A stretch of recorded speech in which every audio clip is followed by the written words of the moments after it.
안녕하세요. 사연을 부탁해입니다. 오늘의 사연을 소개하겠습니다. 어느 날 친정에 갔다가 집에 들어갔는데요. 남편과 두 서방님이 말다툼을 하고 있었습니다.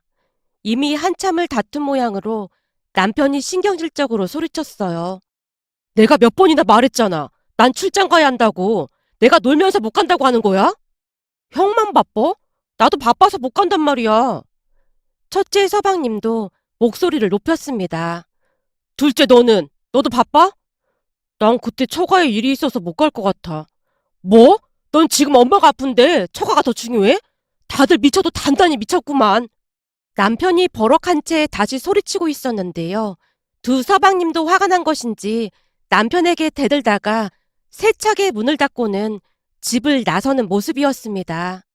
그 모습에 제가 슬금슬금 방으로 들어가려다 남편과 눈이 마주쳤고 남편이 짜증스레 비아냥거리고 있었어요. 집안을 이렇게 만들어 놓으니까 아주 좋겠네. 그게 왜 나 때문이야? 그러게 당신이 모시고 병원에 다녀온다고 했으면 다 해결될 일이었잖아. 당신 뜻대로 돼서 아주 좋겠어. 내 뜻대로라니 무슨 뜻이야? 왜 모른 척하고 그래? 우리 집이 풍비박산 나길 바랐던 거잖아. 아주 좋겠어. 집안이 콩가루 돼서. 당신 내가 생각했던 것보다 더 최악이구나. 그때 당신이 뭐라고 했는지 벌써 잊은 거야? 그동안 쌓인 게 많았던지라 제가 남편에게 쏘아붙이고 있었는데요. 남편 입에서 더욱 기가 막힌 말이 터져나왔습니다. 내가 뭘 어쨌다고 그러는 거야? 엄마 무릎 수술할 때 당신이 그랬잖아. 제부처럼 처갓집 아들 노릇할 생각 없으니까 우리 보고 알아서 하라고. 그 말은 각자 집안만 신경 쓰자는 말 아니었어? 그래서 그때 난 당신한테 아무 말도 안 했잖아. 근데 당신이 이러는 거 난 도무지 이해를 할 수가 없어. 당신은 이 집안의 맏며느리잖아. 당신은 우리 친정에서 맞사이 아니었어? 라며 제가 받아치고 있었는데요. 남편이 욕설까지 섞어가며 화를 내더니만 밖으로 나가버렸습니다. 그런 남편을 보고 있으니 예전 일들이 주마등처럼 스쳐 지나갔습니다. 그 일은 엄마가 무릎을 수술하면서 시작이 되었어요. 동생 부부도 맞벌이를 하는지라 많이 바빴기에 번갈아 가면서 엄마를 돌봐드리기로 했습니다. 우리가 사는 곳이 지방이다 보니 제부가 먼저 말을 꺼냈어요. 아무래도 서울 병원에서 수술하시는 게 나을 것 같아요. 위험한 수술은 아니라고 하지만 혹시 모르니까 그게 좋을 것 같습니다. 제가 아는 분도 수술 잘못돼서 엄청 고생했다고 하더라고요. 동서, 그거 다 복볼복인 거야. 서울 큰 병원에 가서 해도 잘못될 운명이라면 잘못되는 거야. 제부는 엄마가 걱정돼서 하는 말인데 당신은 무슨 말을 그렇게 해? 나도 제부 생각이랑 같아. 큰 병원에 가서 하는 게 좋을 것 같아. 제가 불만스레 남편에게 말하고 있었는데요. 남편이 짜증 가득한 목소리로 다시 말했어요. 그게 그렇게 간단한 문제가 아니야.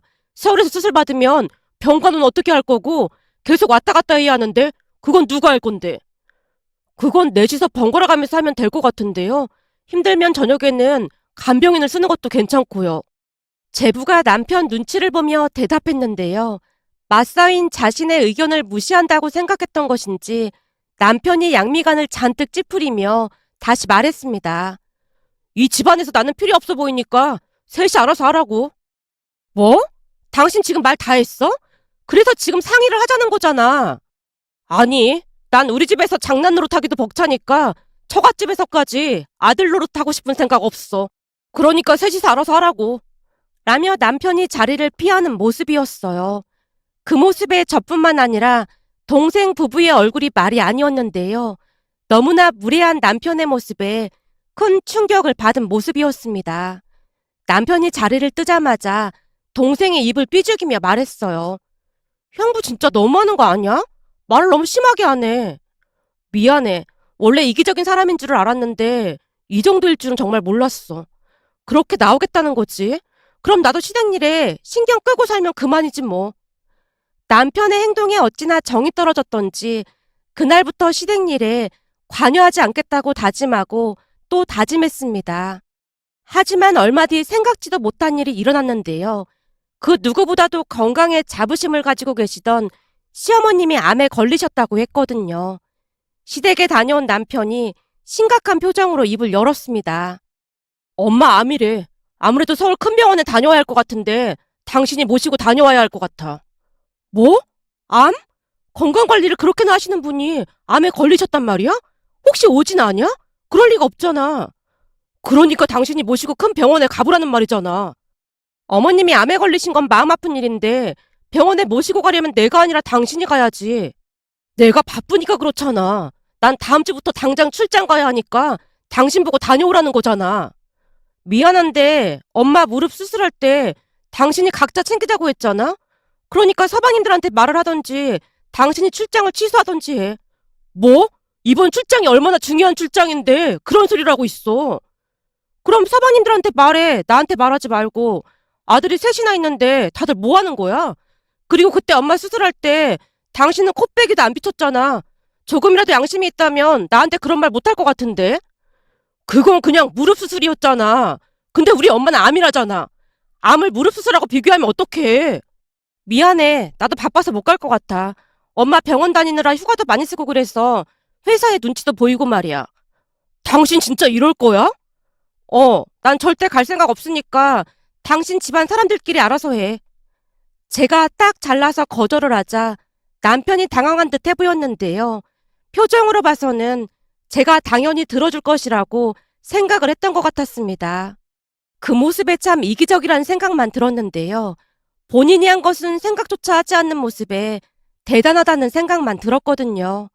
그 뒤 시댁 가족들은 발칵 뒤집어졌고 역시나 예상했던 대로 다들 시어머님을 모시고 병원에 가지 않겠다고 했습니다. 동서들이야 원래 시댁일에 관심조차 없었기에 그다지 놀라지도 않았는데요. 서방님들까지 못 가겠다고 하는 모습에 다시 한번 기함을 할 수밖에 없었습니다. 그 바람에 잔뜩 부하가 난 남편이 제게 화풀이를 한 채 집을 나가버렸고요. 문제는 그 뒤에도 시어머님을 모시고 병원에 가겠다는 사람이 없었기에 결국 남편이 울며 겨자 먹기로 시이모님께 연락을 하는 모습이었어요. 이모, 우리가 바빠서 그러는데 엄마 좀 모시고 병원 좀 다녀와 주시면 안 될까요? 아, 네. 죄송합니다. 네. 다 제 불찰입니다. 정말 죄송합니다. 통화를 하는 내내 남편이 죄송하다는 말을 몇 번이나 반복하고 있었는데요. 아무래도 이모님께 크게 한 소리를 들은 것 같아 보였습니다. 그 뒤 남편은 입을 꾹 닫고 있다가 출장길에 올랐습니다. 한 달가량 출장이었기에 잔뜩 짐을 싸서 나서는 모습이었어요. 그렇게 시간이 얼마나 지났을까요? 출장길에 올랐던 남편이 집에 들어오다가 저를 보고는 한달음에 달려왔습니다.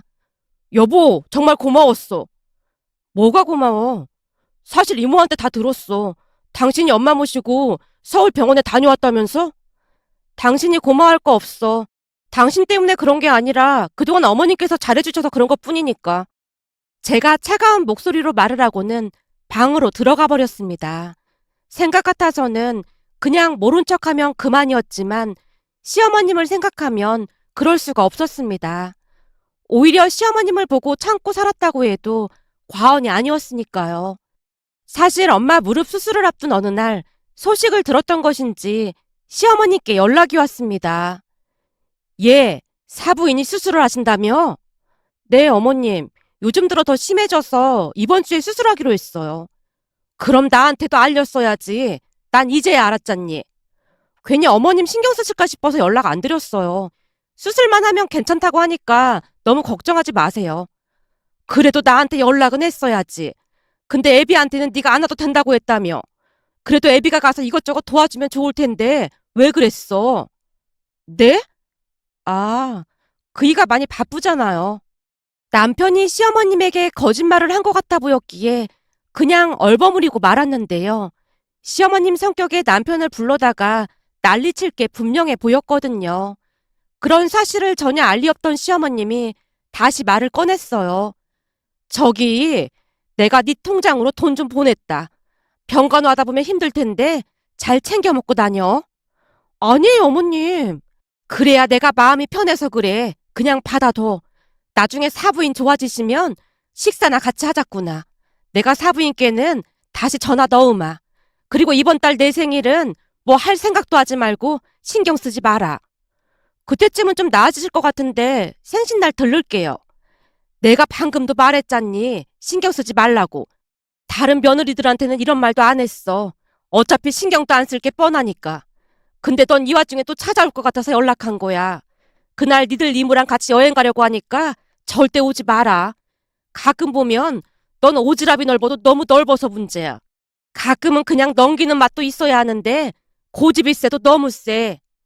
라며 시어머님이 약간은 투덜거리듯 말을 하다가는 전화를 끊었습니다. 그런 시어머님의 마음을 왜 모르겠습니까?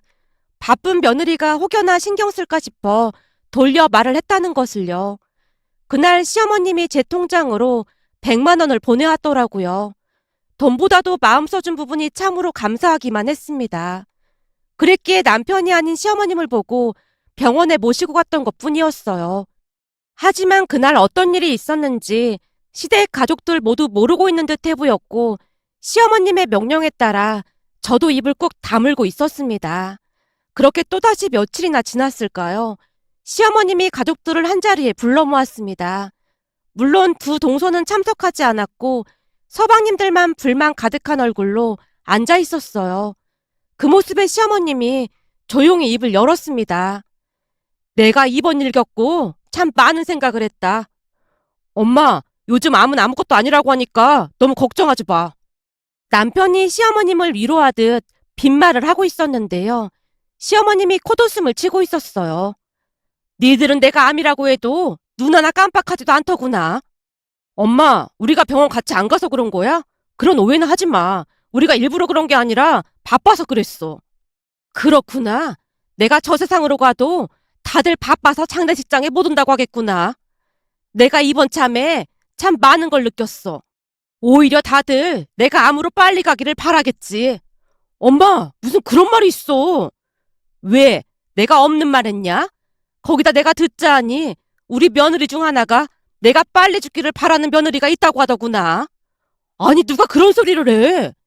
네 이모가 친구들이랑 밥 먹으러 갔다가 들었다고 하는데 내가 빨리 죽어야 유산 상속을 받을 거라고 했다더구나.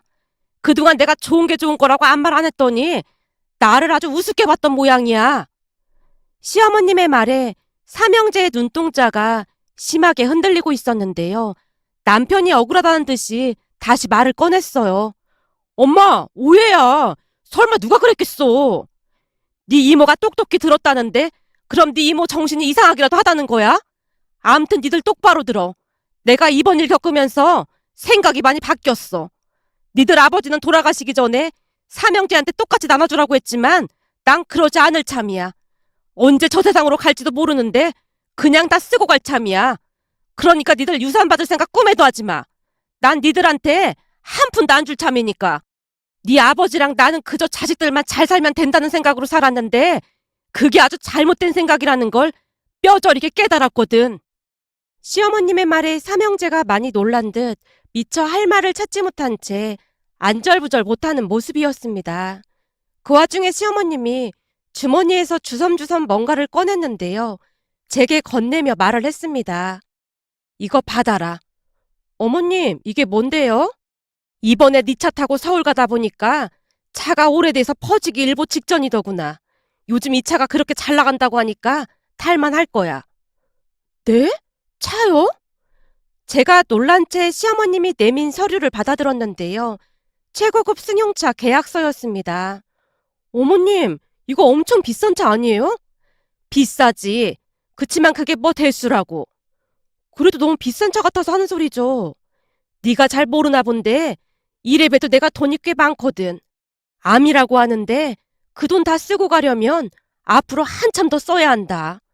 내가 아프다고 하니까 너만 내 걱정하면서 병원까지 데려다 줬잖니. 난 앞으로 나한테 잘하는 사람한테만 잘해줄 생각이거든. 시어머님이 삼형제를 둘러보며 들으라는 듯이 말을 하고 있었어요.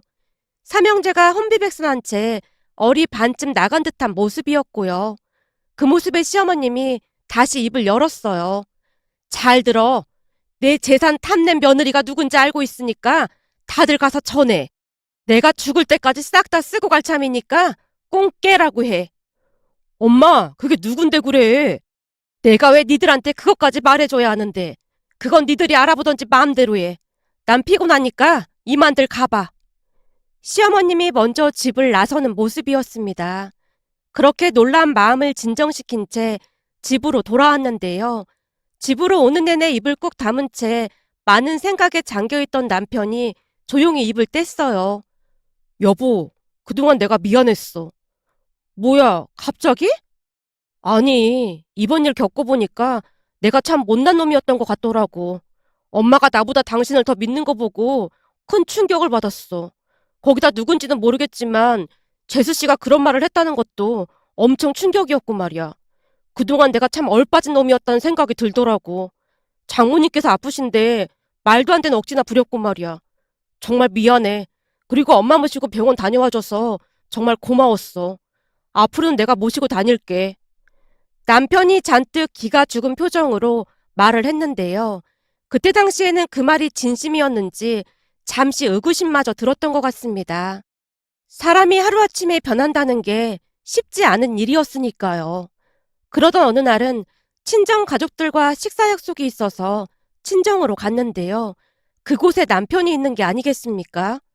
그 모습에 어리둥절한 채 서 있었는데 남편이 쑥스러운 듯이 말했어요.